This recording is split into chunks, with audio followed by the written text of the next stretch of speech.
Hello everyone and welcome back to our channel. मैं हूं C S Parshvi Parekh. और क्योंकि आपने लास्ट वीडियो पे रिक्वेस्ट किया था कि दीदी प्लीज़ आप बताइए कि सबसे इम्पोर्टेंट चैप्टर्स कौन से हैं, so here I have come up with company law, जो कि हमारा सबसे इम्पोर्टेंट सब्जेक्ट है, कि उसमें कौन से चैप्टर्स ज़्यादा इम्पोर्टेंट है, कौन से चैप्टर्स पे आपको कितना वेटेज देना चाहिए। अब देखो, आपको भी पता है that ICSI is quite unpredictable, but फिर भी पास्ट एग्जाम पेपर्स को देखते हुए और जो पैटर्न हमने देखा हुआ है पिछले सालों में, उसके बेसिस पे मैंने यहाँ पर सॉर्ट किए हैं 3 कैटेगरीज के अंदर सारे चैप्टर्स को। और आप आपकी स्टडी स्ट्रैटेजी क्या रख सकते हो ये भी मैं आपके साथ शेयर करूँगी। So without further do let's get started with the important chapters for company law. अब ये वाला जो है मैंने company law new syllabus CS executive के अकॉर्डिंग बनाया हुआ है, but these chapters are relevant for everyone. Like CS executive old syllabus के लिए भी it is relevant. Yes, so company law को उन्होंने 2 पार्ट में डिवाइड किया है। First part is for 60 marks and second part is for 40 marks. अब 40 marks में बहुत ही कम पढ़ के बहुत सारे मार्क्स है, तो आई वुड सजेस्ट कि आपको पार्ट 2 से चालू करना चाहिए। यहाँ पर मैंने 3 कैटेगरीज में सारे चैप्टर्स को डिवाइड किया हुआ है। सबसे पहले है येलो कैटेगरी, जो कि वेरी इंपॉर्टेंट चैप्टर्स है कि ये तो आपको मिस बिल्कुल भी नहीं करने चाहिए। दूसरा है, और इसको थारली भी पढ़ना चाहिए with section numbers, with form numbers, with provisions, everything. दूसरा कैटेगरी है इंपॉर्टेंट चैप्टर्स का, जो कि मैंने ब्लू से मार्क किया हुआ है। These are important as well as very lengthy, मतलब ये चैप्टर्स को पढ़ने के लिए थोड़ा सा टाइम लग जाता है, it's a time consuming thing. और third and my favourite category is the green category, जहाँ पर ये सारे चैप्टर्स जो है ये लड्डू चैप्टर्स है। मतलब अगर मैं कहूँ तो छोटे भी है और साथ साथ में इससे एक क्वेश्चन तो कंपलसरी पूछने ही वाले हैं आपसे, ये ऐसे चैप्टर्स हैं। Now if I would suggest, तो मैं सजेस्ट करूँगी कि आपको सबसे पहले ग्रीन वाले चैप्टर्स करने चाहिए, क्योंकि ये छोटे हैं और जल्दी जल्दी हो जाएंगे, तो आपको ऐसा लगेगा यार 2-3 चैप्टर्स तो मेरे ऐसे ही हो गए। Yes, so those chapters are chapter number 6, that is debt instruments. Chapter 7th is a very easy and important chapter. इसके अंदर से एक क्वेश्चन तो आपको पूछेंगे ही पूछेंगे, स्पेशली फॉर्म्स वगैरह इसमें ज़्यादा रेलिवेंट है। And third is chapter 8, that is distribution of profits, dividend से रिलेटेड चैप्टर है, तो इसमें से भी एक क्वेश्चन हमेशा पूछते हैं। अब ये केस लॉ बेस्ड क्वेश्चन भी हो सकता है या फिर ये डायरेक्ट क्वेश्चन भी हो सकता है। तो ये 3 चैप्टर्स को आप पहले करेंगे तो टाइम भी कम लगेगा और 3 चैप्टर्स आपके हो भी जाएंगे बहुत जल्द। यस, पार्ट बी के अंदर ऐसा कोई छोटा चैप्टर नहीं है। एनुअल रिपोर्ट हम बोल सकते हैं कि छोटा है, लेकिन बहुत इंपॉर्टेंट भी नहीं है कि मतलब आप पढ़ेंगे और इसमें से एक क्वेश्चन पक्का पक्का से पूछेंगे, ऐसा मैं अभी नहीं कह सकती हूँ। यस, तो सबसे पहले आप ये 3 चैप्टर्स कर लीजिए, उसके बाद आप कर सकते हैं सबसे important chapters, the very important chapters. Now for this you can start with part 2, because part 2 is for 40 marks. आप आपका जब एग्जाम पेपर भी लिखो तो आप पार्ट 2 से शुरुआत कर सकते हो, क्योंकि ये तो आपको सब कुछ पढ़ना ही है और बहुत सारा पढ़ के बहुत सारे मार्क्स, इट्स लाइक दैट, जैसा मुझे समझ आ रहा है। General meeting, directors, board meeting, ये सारे ही इंपॉर्टेंट चैप्टर्स है, और ये सारे चैप्टर्स में से एक आध क्वेश्चन आपको केस लॉ के फॉर्म में पूछेंगे। यहाँ पर मैं आपको श्योरिटी के साथ कह सकती हूँ कि केस लॉ बेस्ड क्वेश्चंस पूछेंगे ही, क्योंकि हमने पास्ट एग्जाम में ऐसा देखा है कि इसी तरीके से ये वाले चैप्टर्स में से क्वेश्चंस पूछे गए हैं। एक क्वेश्चन आपको कंपल्सरीली CSR से पूछेंगे, ऑब्वियसली ये आपको अभी से पता होना चाहिए CSR की क्या लिमिट्स है, या फिर CSR कब कौन से लोग कर सकते हैं, कहाँ कहाँ कर सकते हैं, इस पे ऐसे टाइप के क्वेश्चंस आपको पूछ सकते हैं। KMP में से भी एक क्वेश्चन पक्का पक्का से आने ही वाला है, तो I would suggest part two, मतलब पहले आपने वो 3 चैप्टर्स कर लिए, उसके बाद पार्ट 2 कर लिया। पार्ट 2 जब आप करने के लिए बैठे, मीटिंग्स एक साथ कर लीजिए, जैसे ये जो है चैप्टर 13 एंड चैप्टर 16, दोनों भी मीटिंग्स ऑफ बोर्ड है, एक मीटिंग्स ऑफ मेंबर्स है, तो आप दोनों भी साथ साथ कर सकते हैं। डायरेक्टर्स और बोर्ड कंपोजिशन, ये दोनों चैप्टर्स आप साथ साथ में कर सकते हैं। ऐसे करके आप करेंगे तो आपको थोड़ा ईजी जाएगा, क्योंकि लिंक आपकी बनी रहेगी। Yes, all right, now I will talk about part 1। Part 1 में हमारे 3 चैप्टर्स हो चुके हैं। Now the very important chapters are, according to me, is this accounts and auditors chapter, chapter number 9th। इसको आप 2 स्टार मार्क दे सकते हैं। इसमें से आपको एक क्वेश्चन तो शॉर्ट पूछने ही वाले हैं। यस, और उसके बाद है chapter 11 that is dormant company. मैंने जितने भी पास्ट एग्जाम पेपर्स देखे उनमें मोस्टली देखा है कि एक आध क्वेश्चन वो लोग डोरमेंट कंपनी से रिलेटेड, वो चैप्टर से रिलेटेड पूछ ही लेते हैं। So make sure you do that. और also it's a easy chapter, मतलब मुझे ऐसा लगता है कि बहुत ही ईजी है, पढ़ना भी या याद रखना भी काफ़ी ईजी हो जाता है। तो यहाँ आपके बहुत सारे हो चुके हैं, ऑलमोस्ट 5 चैप्टर्स ऑलरेडी हो चुके हैं फॉर पार्ट 1। इसके बाद now you can focus on these chapters. पहले तो फर्स्ट 3 चैप्टर्स कर लीजिए, इंट्रोडक्शन ही है, बहुत इजी रहता है। बट मैंने आपको इसीलिए बोला बाद में करने के लिए क्योंकि इजी भी है और मतलब हमें श्योरिटी नहीं है कि इसमें से क्वेश्चन पूछेंगे ही, because it's a easy chapter.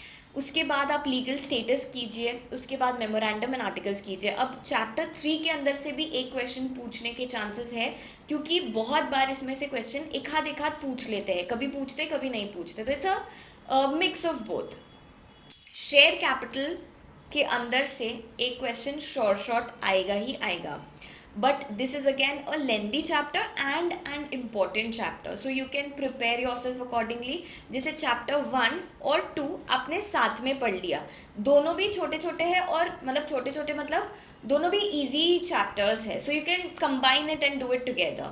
उसके बाद आप चैप्टर 3 कीजिए, उसके बाद 4 कीजिए, और 5th चैप्टर के अंदर से भी कई बार एक या फिर 2 क्वेश्चंस पूछे जाते हैं, इसीलिए मैंने इसको इम्पोर्टेंट कैटेगरी में डाला हुआ है। यस, सो अब जब ये सब कुछ हो जाता है तो जितने भी चैप्टर्स बच गए हैं, जैसे chapter 10th, chapter 12th, chapter 18th, those are the chapters you can do later. अब as your mentor I should not suggest this, but आप इसमें से कोई भी एक चैप्टर ऐसा छोड़ सकते हैं अगर आपके पास बिल्कुल भी टाइम नहीं है तो। अच्छा, कभी कभी चैप्टर 12th के अंदर से एक आध क्वेश्चन पूछ लेते हैं, लेकिन कंसिस्टेंटली नहीं पूछा है तो अगेन इट्स डाइसी कि पूछ भी सकते हैं या नहीं भी पूछ सकते हैं। तो you can plan your self, मतलब आप खुद के पढ़ाई को उस हिसाब से प्लान कर सकते हैं। और उसके बाद अगर टाइम बिल्कुल भी नहीं है तो एक आध कोई चैप्टर को आप थोड़ा कम वेटेज दे सकते हैं या कम अच्छे से प्रिपेयर कर सकते हैं। मतलब मेरा बोलने का तरीका, मतलब मैंने आपको जब बोला कि आप एक पूरा चैप्टर छोड़ दे तो पूरा का पूरा नहीं छोड़ देना है, ठीक है। आप बोलोगे अरे दीदी ने बोला छोड़ दो एक चैप्टर, चलो छोड़ ही देते हैं। नहीं, आपको उसको मतलब एकदम थॉरोली नहीं करना है वैसा। You can keep 1 chapter like that. So that's about it. अब आपका स्टडी स्ट्रैटेजी क्या होना चाहिए कंपनी लॉ के रिलेशन में, तो आपको ज़्यादा फोकस सेक्शन नंबर्स और प्रोविजंस पे करना चाहिए। अब कई स्टूडेंट्स जो मेंटोरशिप स्टूडेंट मतलब मेंटोरशिप प्रोग्राम के हैं वो मुझे बोलते हैं कि दीदी हमको सेक्शन बिल्कुल भी लर्न करना नहीं जमता है, मतलब हम भूल ही जाते हैं। तो मैं उनको सजेस्ट करती हूँ कि आप ऐसे चार्ट्स बना लो और ऐसे करके आप लिख लो। I just share an example. What you can do is आप एक ऐसा पेज बना लो, उसके अंदर एक ऐसा सेक्शन बना लो, यहाँ पर वो सेक्शन नंबर और यहाँ पर वो प्रोविज़न, और ऐसे करके वो प्रोविज़न को आपको शॉर्ट में लिख देना है। यहाँ पे सेक्शन, यहाँ प्रोविज़न, यहाँ सेक्शन, यहाँ प्रोविज़न, और ऐसे करके जहाँ पर भी आप पढ़ने के लिए बैठते हैं वहाँ पर वो चिपका दे। जब भी फिर आप रात में 10 मिनट आपको टाइम पास करना है, ऐसा कुछ करना है, तो तब बस एक बार गो थ्रू कर लीजिए, एक बार नज़र घुमा लीजिए। आप ऐसा सेम लिस्ट फॉर्म्स के लिए भी बना सकते हैं, आप ऐसा सेम लिस्ट जो लिमिट्स है उसके लिए भी बना सकते हैं कि अगर आपको CSR करना है तो उसके लिए क्या क्या लिमिट्स है, वुमेन डायरेक्टर अपॉइंट करना है उसके लिए क्या क्या लिमिट्स है, ऑडिट कमेटी करना है उसके लिए क्या क्या लिमिट्स है, वो सारी आप एक जगह लिख सकते हैं। Yes, and that will be easier to recall and revise. उसके बाद आ जाते हैं प्रोविजंस के ऊपर। काफ़ी स्टूडेंट्स पूछते हैं कि दीदी हमें लीगल लैंग्वेज यूज़ करना ज़रूरी है क्या, तो मैं आपको बहुत ही सिंपल टेक्निक्स बता देती हूँ जिससे आप वो लीगल लैंग्वेज दिखे, आपका आंसर ऐसा पोर्ट्रे होगा, ठीक है।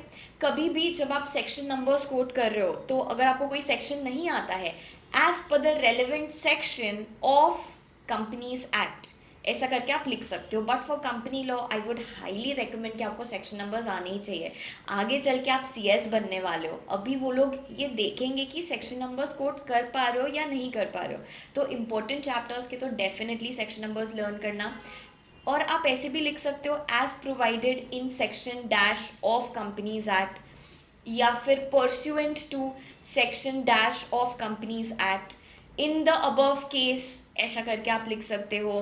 Further provided that, provided further that, मतलब ये जो सारे शब्द मैंने आपसे अभी कहे, ये सारे फ्रेजेस जब आप यूज़ करते हो तो आपका आंसर वैसे ही थोड़ा लॉ बेस्ड लगने लगता है।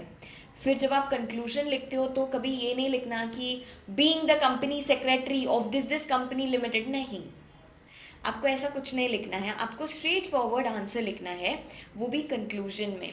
तो यूजुअली अगर कोई भी केस लॉ बेस्ड क्वेश्चन आता है आपके कंपनी लॉ के पेपर में, तो और अगर आपको एकदम अच्छे से नहीं पता है कि कैसे आप कंस्ट्रक्ट करें आपके आंसर को, तो आपको 3 पैराग्राफ रूल फॉलो करना है। सबसे पहले पैराग्राफ में आप सेक्शन नंबर और प्रोविजन कोट करोगे, सेकंड पैराग्राफ में उसको एक्सप्लेन करोगे कि क्वेश्चन में क्या दिया है और क्यों ये रेलिवेंट है ये सेक्शन, और फिर थर्ड पैराग्राफ में अपना कंक्लूजन लिखोगे कि hence the above statement is tenable, the contention of the director is incorrect.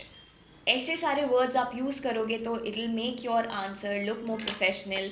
एक एक लाइन छोड़ा करो, इंपॉर्टेंट जो की वर्ड्स है, जैसे अगर आपने सेक्शन नंबर लिखा है उसको अंडरलाइन करो, कोई फॉर्म मेंशन किया है उसको अंडरलाइन करो, तो इससे आपके मार्क्स बढ़ेंगे। Yes everyone, so all right, that's about it. Solve as many questions as you can for company law. इसमें से usually case law based questions ज़्यादा पूछे जाते हैं, direct questions बहुत कम पूछते हैं। कंपनी लॉ में they want to know the application of your knowledge. So वो लोग ऐसे ही टेस्ट करते हैं कि एक hypothetical situation बना देंगे और आपको उसके ऊपर क्वेश्चन का आंसर देना रहेगा, तो एक लॉजिकल स्ट्रक्चर से देना, ऐसे लगना चाहिए कि एक CS ने दिया हुआ है। All right, so that's about it. I hope that this video was useful to you. I hope कि आपको थोड़ा सा आइडिया आया होगा। अब आप अपने अकॉर्डिंग कर सकते हैं, ये सिर्फ मेरे सजेशन थे। अगर आपको चाहिए कि मैं और ऐसे वीडियोस लेकर आया करूँ तो please do let me know कि सेकेंड सब्जेक्ट में कौन सा लेकर आऊँ। All right, thank you so much for watching the video. जल्दी से लाइक करना वीडियो और मेरे लिए एक कमेंट लीव कर लेना और मुझे और सजेस्ट करना कि मैं कौन से सब्जेक्ट्स पे ऐसे वीडियोस बना सकती हूँ। Bye bye, take care, outro, all the best.